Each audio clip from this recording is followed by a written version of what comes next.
Happy Monday, y'all. This is Charlene from Lady in Waiting 222, and today is our Monday mini devotional.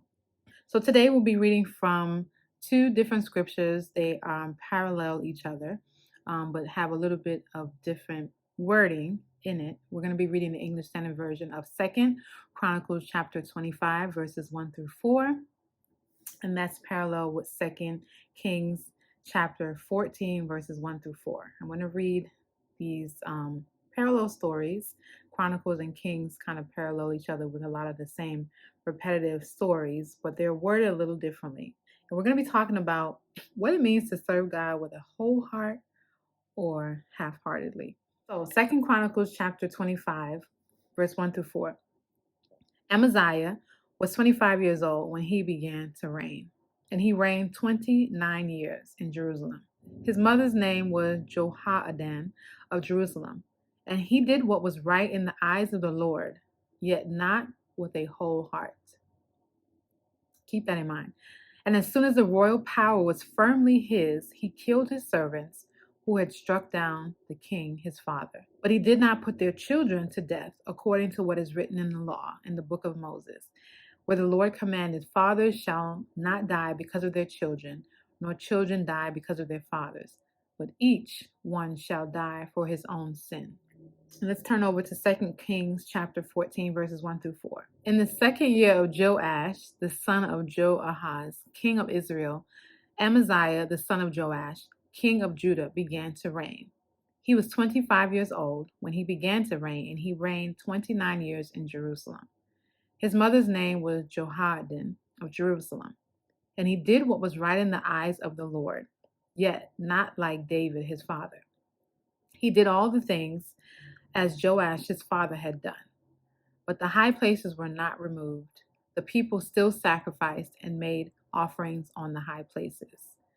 So let's talk about it. First of all, I have a question. What were you doing at the age of 25? Were you reigning over a nation? Probably not. 25, I was living my best life. But all things being equal, let's on a more serious note, let's talk about this. This verse stood out to me when I read it because it caused me to pause and ask the Lord, right? As the scripture should, as the word should, to do a self-reflection and ask the Lord, what idols have I allowed to stay in my life? We can get excited in reading that. It said Amaziah, literally, he was 25, right? And he did what was right in the eyes of the Lord. But that phrase, yet not with a whole heart, is what we need to pay attention to. You see, we can be doing things that are right in the sight of God. If we're not doing with a whole heart, then we are doing things half-heartedly. How many times have you considered the things that you've done? You've maybe looked at a checklist of things. I paid my tithes, I've gone to church, I attended Sunday school, I have read my Bible, I have greeted this brother or sister, been kind, I forgave. But if you didn't do it with a whole heart, then you need to really consider that. I need to really consider that. That word whole in another translation also means perfect. And in the Hebrew, it literally means or is defined as complete, safe, peaceful, perfect, whole, full, at peace, or complete of keeping covenant relation. I also read that it means devoted to God. So if we're doing things in the sight of the Lord that are right in the sight of the Lord, but it's not with a whole heart, then we're half-heartedly doing things. And we know that God never does anything half-heartedly. He did everything wholeheartedly. He did everything with all of who he is. He gave us his best. He gave us his only. He gave us his son, Jesus. He didn't withhold anything. He doesn't do anything half-heartedly. Our God is always all in, all the time. And so should we. And so I want you to think about this and ask yourself these questions like I had to ask myself these questions. It says that Amaziah did not remove the high places, right?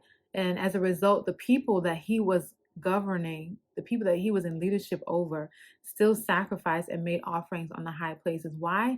Because he didn't do things with a whole heart, which means that he didn't fully and completely tear down those altars. He didn't remove those high places, right? And so it left a doorway open for the enemy to for people to practice idol worship. It left a doorway open for the enemy to creep in and for people to practice and continue to practice idolatry. What are you allowing to stay in your life? What has God asked you to remove, to tear down, to get rid of in your life, right? But you have somehow felt like because you've done these things right in the sight of the Lord, you have made an excuse and have somehow justified it's okay for that to remain. It's okay for this one to be in place. It's okay for this idol to remain on its throne, right? Ask yourself the question, have I been serving you, Father, and following you wholeheartedly, or have I done it with an incomplete heart? Have I done it with a half heart? Have I done it with a heart that is not fully and devoted completely to you, God? I admit that, mere fact that I have allowed idols into my heart, right, to remain, right? That means that I'm not following God wholeheartedly. And so I've had to do self-reflection, evaluation. What am I allowing to stay, right? That has taken the place of God. What have I allowed to remain? I love what this song says. It's called Clear the Stage and it's by Jimmy Needham. And there's a part in the bridge of the song where he describes what an idol is. I want to read these lyrics to you. And I want you to consider that an idol is not something that's carved image that is made by human hands, right? Like we see in scripture and what the Bible talks about in the Old Testament. This is what an idol is.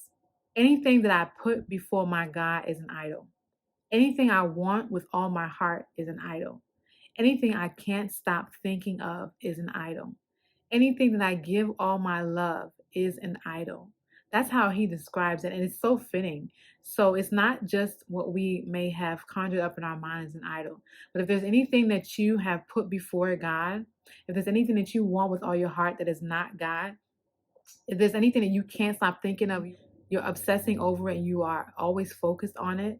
And if there's anything that you give all of your love to outside of God, that's an idol. And we need to tear down those places. We need to remove those high places in our hearts so that we really truly can do things in the sight of the Lord that is right with a whole heart, not a half heart. You all now go and be blessed and encouraged, and we'll talk again soon. Take care.